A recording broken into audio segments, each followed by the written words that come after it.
Hello guys, I am Geeta Tomar और आज हम आपके सामने लेके आए हैं फिगर ऑफ स्पीच। तो बच्चों, फिगर ऑफ स्पीच क्या होता है? सबसे पहले हम यही चीज़ समझते हैं कि फिगर ऑफ स्पीच का मतलब क्या है। तो देखिए, फिगर ऑफ स्पीच का यूज़ करके हम अपने जो मीनिंग होता है, जो हमारा सेंटेंस होता है, उसमें हम इफ़ेक्ट डाल सकते हैं और अपने सेंटेंस को इफ़ेक्टफुल बना सकते हैं। तो यहाँ पर देखिए, कुछ काइंड्स हैं जो फिगर ऑफ स्पीच के होते हैं। सबसे पहले होता है सिमली। सिमली में क्या होता है, जब हम टू थिंग्स की कंपैरिजन करते हैं तो उनमें लाइक और एज का यूज़ किया जाता है। जैसे एग्जाम्पल से समझते हैं, she is as brave as a lion, यानी वह उतनी ही बहादुर है जितने की लॉयन। यानी जो कोई लड़की है तो उसकी कंपैरिजन किससे की जा रही है, उसकी बहादुरी की कंपैरिजन किससे की जा रही है, लॉयन से। तो यहाँ पर एज का यूज़ किया गया है।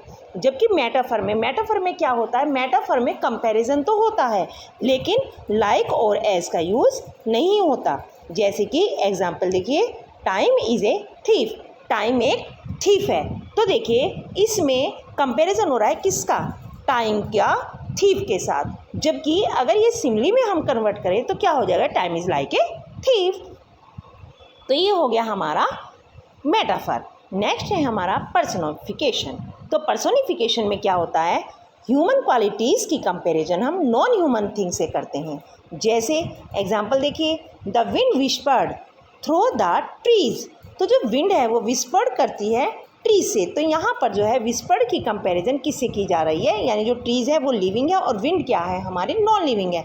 तो यहाँ पर हमारा ह्यूमन क्वालिटीज़ की कंपैरिजन नॉन ह्यूमन थिंग से की जाती है। अब नेक्स्ट है बड़ा ही इंटरेस्टिंग सा हाइपरबली।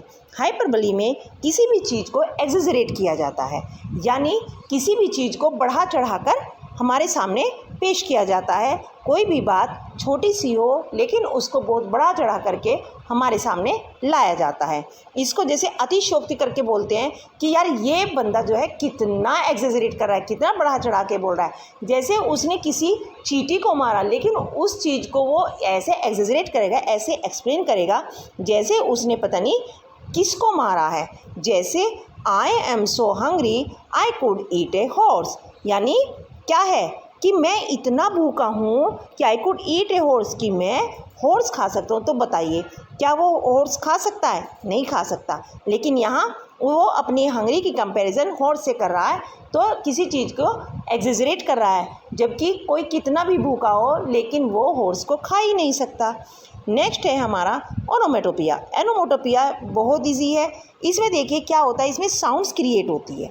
जहाँ पर साउंड्स क्रिएट हो वहाँ पर ओनोमोटोपिया होता है। जैसे the bees बज्ड in the garden, बीज क्या कर रहे हैं, गार्डन में बज्ड कर रहे हैं, यानी भिनभिनाहट कर रहे हैं। तो देखिए, इसमें सबसे इजी है हमारा ओनोमोटोपिया, क्योंकि इसमें आपको पता चल जाएगा कि यहाँ पर हमारी साउंड क्रिएट हो रही है।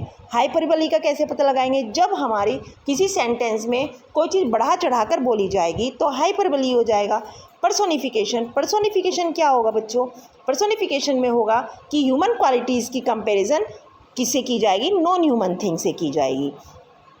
फिर है हमारा सिमली और मेटाफर। सिमली और मेटाफर में क्या डिफरेंस है, सिमली में जब कोई कंपैरिजन होता है तो एज और लाइक का यूज़ किया जाता है, लेकिन मेटाफर में क्या होता है, कंपैरिजन तो की जाएगी but without like and as, यानी बिना लाइक और एज के यूज़ के बिना ही उसकी कंपैरिजन की जाएगी। तो ओके बच्चों, यदि आपको वीडियो पसंद आए तो प्लीज़ मेरे चैनल को लाइक कीजिए, सब्सक्राइब कीजिए। ओके, नेक्स्ट वीडियो में हम नए टॉपिक के साथ होंगे, वो भी एक न्यू मेथड के साथ। ओके।